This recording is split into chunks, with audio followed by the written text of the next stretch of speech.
Hello, hello, hello, and welcome back to another episode of Child Please Podcast. I am Regina Weathersby.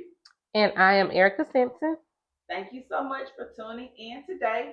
We are having a couch conversation. Today, our topic is a mama's blues. And we have a very special guest here with us today that I'm going to let Erica introduce. She knows her very well. And so, Erica, who we got? So today we have Iris White, who is my baby sister. Hey. Oh gosh. So Iris, you talking to us today about a mama's blues and just all the things that come with maternal health from having a baby, after you've had the baby, mommying, and Okay. all of that stuff. Okay. So I have two daughters. I have Chloe and Autumn. One is 11, one is 6. They're not in day. Um, so so when I had Chloe was a pretty much easy pregnancy, other than just morning sickness all the time. When I had Autumn is when I experienced postpartum. And I knew I was experiencing postpartum because one day I was in the middle of Walgreens crying and I had to call my mama. And that's when I first realized I had postpartum and anxiety. Um, I remember the first time Autumn fell out the bed, I had a ringing in my ear and I could not pick her up. And that's how I knew I was going through postpartum. So I started taking anxiety medicine from then. Um, Also, I started kind of living on the edge because Autumn was a preemie. So when I had Autumn was a preemie. When she first came out, she stopped breathing, but they resuscitated her, and so she stayed in the NICU for about 2 weeks. So for every day, I would go to the hospital and sit with her until they would make me leave, until she came home. So when Autumn came home, basically, I was married at the time. I would tend to Autumn day in and day out until I went back to work. And so Autumn was my baby that I had to pray for more than I had to pray for when it came to Chloe. But now Autumn is a big 6-year-old that is joyous, and she's everything that I did pray for. Um, as currently today, it's just me, Autumn, and Chloe.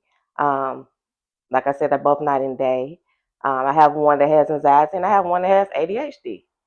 So, as a mother that deals with one that struggles with making friends and being around people and being outgoing, I also have one that I have to deal with that's just in everybody's face and that's always talking. But as a mother that struggles with anxiety and depression, sometimes it can be overwhelming. Sometimes it can be where there are days I do not want to hug Autumn. There are days I don't want that affection because I'm already overstimulated. Just from going to work or in the morning time getting them ready. I have one that gets up, get ready, and then I have one we got to push through out the door. But I would definitely say the biggest challenge is being able to take care of myself and also take care of them, especially emotionally and mentally. Okay. So let me just go back to the so you had the first pregnancy, Hmm. and after that, everything just kind of was Smooth sailing. just what you would expect in a perfect world. Yes. And then you had the second pregnancy, and after that is when you started experiencing those little moments of I'm feeling depressed, I'm anxious, I'm in this situation, I'm just kind of freezing. Um, those was it anything else outside of those kind of intense experiences that made you feel like okay, it's different this time? I think not being able to, I would say with postpartum, sometimes like you ever feel like you can't love your child the way you're supposed to love your child. Mm-hmm. And I think that's what some of the experiences I had when it came to Autumn. It's almost like I'm making sure you survive, Right. Mm-hmm. but I don't necessarily feel that emotional Connection. attachment to you. It's interesting that you say that because I feel like sometimes that can be brought on. I could be wrong. This is my assumption. I think sometimes it could be brought on with NICU experiences sometimes. Yeah. Because your baby is immediately taken from you. No fault of anybody's. I mean, they need to survive or whatever. Mm-hmm. taken from you and placed somewhere. So that automatic bonding and stuff that happens immediately, you don't necessarily get that in the same way. Correct. That you do for a baby that doesn't have to have that NICU experience. You stay in the room, y'all cuddling and all of that stuff. And so, and I think just the scare of the NICU, then it's more about, I just got to make sure you live at this point, and all your attention and energy is probably focused there. And just the affection part of it, it's like that got to come second because you got to survive. Correct. And I think I can agree with that because I only have Marley, and so I don't have anything to compare it to. But with her being in the NICU in the hospital for 5 weeks, I didn't begin to experience postpartum until she came home, and like the sound of her cry would almost just set me off. And it was like different. The cry was different when it was in the hospital, when the nurses could come, and I wouldn't even say the nurses could come because a lot of times she would be in like her incubator, but it was just when I was tasked after Mama was gone, after Iris, would come and visit sometime on the weekend, after Marvin went back to work and it was just me, the sound of her cry would set me off. Because it's all on you. And it was to the point that, with Marvin working during the week, at night I just had to move back down to Mama's house because I didn't feel safe. Because it's like you said, you trying to survive, but then I got to make sure that you survive. Mm-hmm. And like you said, it's different when it doesn't go according to script. Yeah. And I think the bonding piece of, like you say, when you have a baby and you don't get to experience that bonding, like even for me when I had Marley, because it was so traumatic, I had her that morning. It was almost 10, 12 hours that evening before I even saw her. And it's like, when I was up, I was pregnant. Now I'm not pregnant. Now somebody else here. And it's just like a gap of time. Yeah. So Iris, at what point did you say, I need to do something about this because this is not how I need to be? When I was in Walgreens crying and I called my mama. I think the next week I made an appointment to go see my doctor. And eventually, I think, because I was not working at the time, like once I got on medicine, I was able to start dealing with Autumn a little more better. Okay. And now Autumn is my child that's in my skin. And I think that time being able to deal with myself and help myself get back together. And even during that time, like I would take Autumn for a walk. Like during the day, we would go walking. She would sleep with me. So that kind of helped me get through the postpartum. Mm-hmm. Like she kind of was the baby that's in my skin. Mm-hmm. Yeah. Okay. So what about now? Because I heard you mention there are just things that you just have to balance in motherhood that sometimes can be unexpected too, and different challenges that any child brings. Every kid is different. So what do you do now? To make sure that you prioritize your own self care. So now I go to the gym. Before school started, I was trying to go to the gym at least 3 times a week, but I also go to therapy. And I go to therapy to address not only my trauma, but like generational trauma where it comes to what if this happens with my child and I've never experienced it? How do I address those issues, especially in today's society where everything is very much social, very much on the internet, and I've never experienced it. So I go to therapy. I made my oldest go to therapy. I like to read. A lot of times I read. I do devotion in the morning with myself. I make my kids get involved in church. We go to church. But one thing that I do is I make my kids pray. And they have to pray for each other. And that's one thing I would say, helping them to learn how to take care of themselves has helped me be able to take care of myself more. That sounds good. Pray for each other. They need to do that. Instead of fight. Yeah, nah, pray for each other right now. Now let them fight it out sometimes. But I definitely try to teach them how to take care of that stuff. I let them know that, your mind is a powerful thing, and you take care of your mind, you can take care of your body. But I go to therapy once a month. I go to the gym. I've started to let them go with me when I get my nails done. Just so they are able to treat themselves the way they need to treat themselves. Mhm. So you really, not only are you doing things to take care of yourself, but then you're basically modeling that for your children. Mm-hmm. Like this is what you need to do as a female, as they're growing up as a woman. You take time out for you, and make sure you're good. So that's good. Yay, that's so good. So all of these experiences, what advice would you have to other women who feel like, okay, I am overwhelmed. Life is too much. I just had this new baby, or I have this older kid, and I am at my wit's end. I would definitely say take the time out to address the issue with yourself first. A lot of times, I feel like our children um, act out based on what they see in us.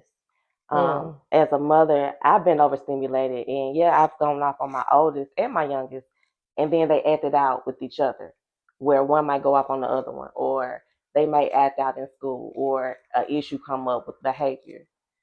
Take the time to address the issues with yourself, and then try to address the issues with your children, because your children model who they see.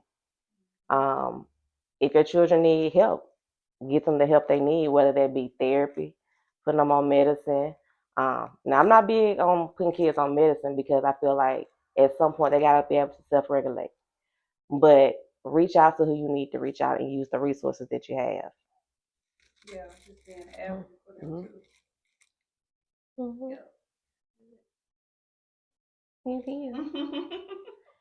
One thing about postpartum, and I admit I do take medicine daily, but I don't know if it's the therapist in me. I've struggled with going to therapy.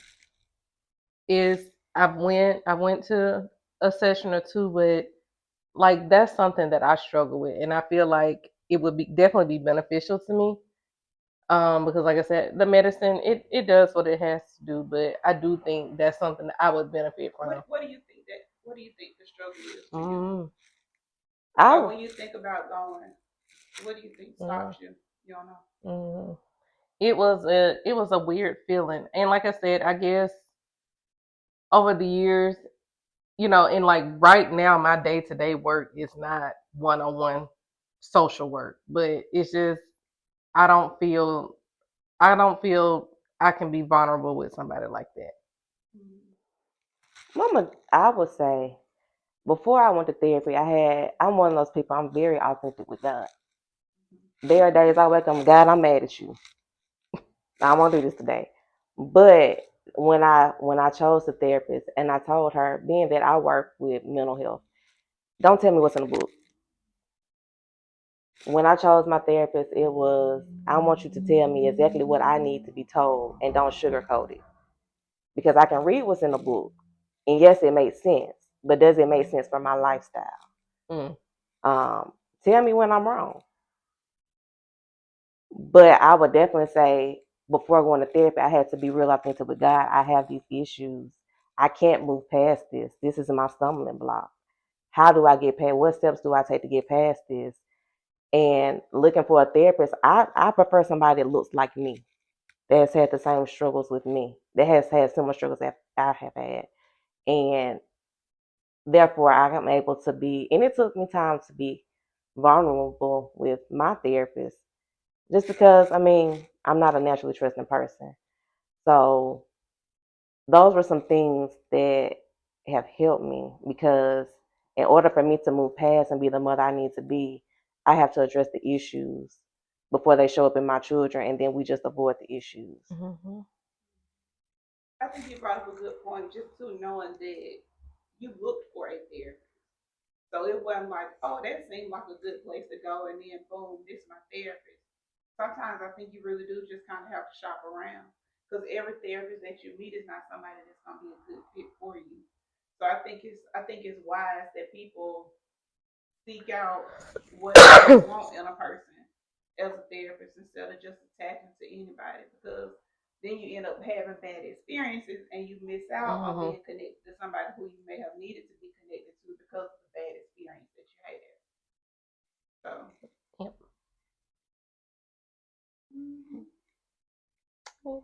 You brought up a point a minute ago, and I was thinking about one of the other things I think that parenting brings out is some of our own unresolved issues. We see those things, or just behaviors, like just behaviors that we don't really want to admit that we have. We see them in our children, and it's almost like you have to eat a big chunk of humble pie at some point to realize, okay, all this screaming and yelling I'm doing at this child sometimes may be the very thing that's something that I need to work on for me. And so I think that a lot of times being a parent, it can be difficult because it's almost like holding a mirror up to yourself. Mm-hmm. You know what I'm saying? And then just now you see it and you can't correct it in somebody else and not deal with it in yourself. Like I need to deal with it in me first, and then I can correct whatever it is in my child. And so I know several times that's been my experience.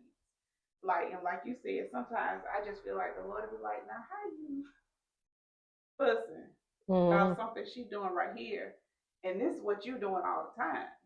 And so you have to take that and deal with it, so that you can be the role model that you need to be for them and the parent that you want to be, and so they can see a different behavior, from you, because like you said, they're gonna model it. They're gonna do what you do.